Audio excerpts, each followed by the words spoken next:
الحمد لله نحمده ونصلي على رسول الكريم أما بعد فأعوذ بالله من الشيطان الرجيم بسم الله الرحمن الرحيم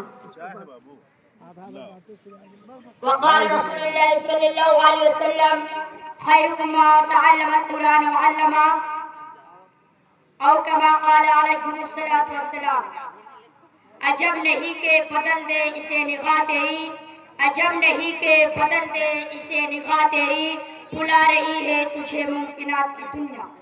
برادران اسلام اور محترم سامعین کرام، میں اس پر نور اور متبارک محفل میں متبارک کتاب قرآن کریم کی عظمت و فضیلت پر روشنی ڈالنے کی جسارت کر رہا ہوں۔ میں اس چشم رشد و ہدایت اور منبع حکم و شریعت کا تذکرہ کرنے جا رہا ہوں، جس کی حفاظت کی ذمہ داری رب کائنات ارشاد سبحانی نے اِنَّا نَحْنُ نَزَّلْنَا الذِّكْرَ وَإِنَّا لَهُ لَحَافِظُونَ۔ ہمیں نے قرآن کو نازل کیا، ہم اس کی حفاظت کرنے والے ہیں۔ امید ہے کہ آپ حضرات بغور سماعت فرمائیں گے۔ اللہ ہمیں احکامیہ قرآنیہ کی معرفت عطا فرمائے، آمین۔ جب اہل مکہ نے قرآن کریم کو کلام اللہ کے خطاب سے نہیں نوازا اور معجزہ ہونے کا انکار کر دیا، اس کتاب کا انکار کیا جس کے بارے میں ارشاد ربانی لا ریب فیہ، اس میں کوئی شک نہیں، تو تمام فصحاء عرب و بلغاء عرب سے تحدی اور چیلنج کیا کہ تم ایک دو نہیں بلکہ بہت سارے مل کر بھی اس قرآن کی جیسی ایک چھوٹی سی آیت بھی نہیں لا سکتے۔ اگر اپنے قول میں صادق ہو تو لا کر دکھاؤ۔ قرآن نے اس طرح نقشہ کھینچا وَإِن كُنتُمْ فِي رَيْبٍ مِّمَّا نَزَّلْنَا عَلَىٰ عَبْدِنَا فَأْتُوا بِسُورَةٍ مِّن مِّثْلِهِ۔ اگر تم لوگ اس چیز میں شک کرتے ہو جو ہم نے اپنے بندے محمد پر نازل کیا تو تم اس کی جیسی ایک چھوٹی سی صورت پیش کرو۔ فضائے عرب نے لاکھ کوششیں کیے لیکن آخر میں اس کا اظہار کیا۔ جب امرؤ القیس جو عربی کا بہت بڑا شاعر تھا، جب اس نے اِنَّا أَعْطَيْنَاكَ الْكَوْثَرَ سورت باب کعبہ پر دیکھا تو پکار اٹھا، خدا کی قسم یہ کلام کسی بشر کا کلام نہیں۔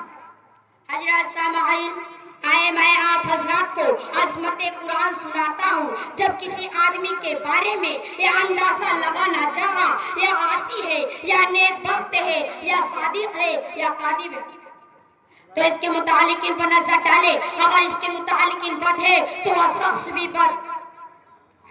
ایسے ہی جب ہم قرآن کریم کی فضیلت پر نظر ڈالیں، اگر قرآن کریم کی رفاعت پر نظر ڈالیں، اگر قرآن کریم کی عظمت پر نظر ڈالیں، اگر قرآن کریم کی رفاعت پر نظر ڈالیں، اگر قرآن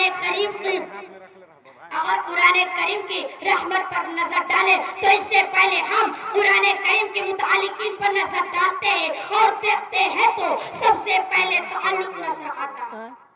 رب کائنات جو مسدد قرآن ہے، خالق و مالک، خالق جہان ہے، مالک و رحمان ہے، صاحب ایمان بڑا مہربان ہے، جو اس کا منکر ہے وہ بہت بڑا شیطان ہے۔ کلاموں کا بادشاہ ہے، لہذا پتہ چلا کہ قرآن سب سے اعلیٰ ہے، قرآن سب سے رفیع ہے۔ قرآن کریم کو دوسری کتابوں پر بھی فضیلت حاصل ہے۔ آئے آگے چلتے ہیں تو قرآن کا دوسرا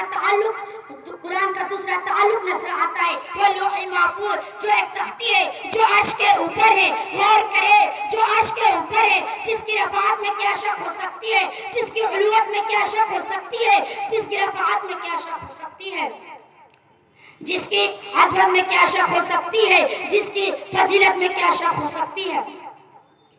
اعلیٰ و رفع شے کے لیے اعلیٰ و رفع مقام تجویز کیا گیا وہ لوح محفوظ ہے۔ اور آگے چلتے ہیں تو قرآن کریم کا تیسرا تعلق نظر آتا ہے لیلۃ القدر و لوح محفوظ سے۔ اس قرآن کریم کو آسمانی دنیا پر سے اس رات میں لایا گیا۔ یہاں پر نہ جبرائیل واسطے ہے، یہاں پر نہ اسرافیل واسطے ہے، یہاں پر نہ میکائیل واسطے ہے، یہاں پر نہ اسرائیل واسطے ہے۔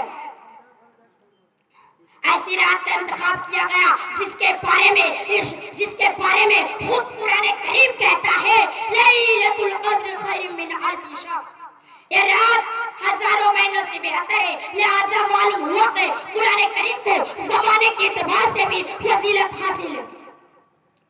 یہ رات رمضان کے مہینوں میں آتی ہے، مہینہ بھی مبارک اور رات بھی مبارک۔ عزیزان ملت، اور آگے چلے قرآن کا چوتھا تعلق نظر آتا ہے حضرت جبرائیل جو سید الملائکہ ہے، جس کو تمام فرشتوں پر فوقیت حاصل ہے، جس کے بارے میں قرآن نے رسول کریم کا خطاب دیا، قوت والا، عرش کے مالک کے بعد درجہ پانے والا کہا، جس کے بارے میں قرآن نے کہا فی قوت وذات العرش مکین، سب کا معنی ہوا وہاں کا معتبر ہے۔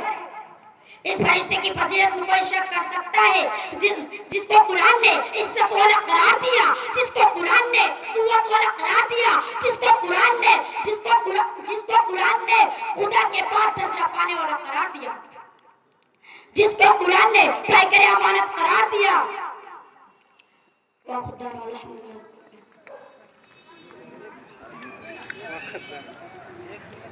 ماشاءاللہ، بہت ہی خوبصورت انداز میں آپ کے درمیان، آپ کے روبرو، آپ کے بیچ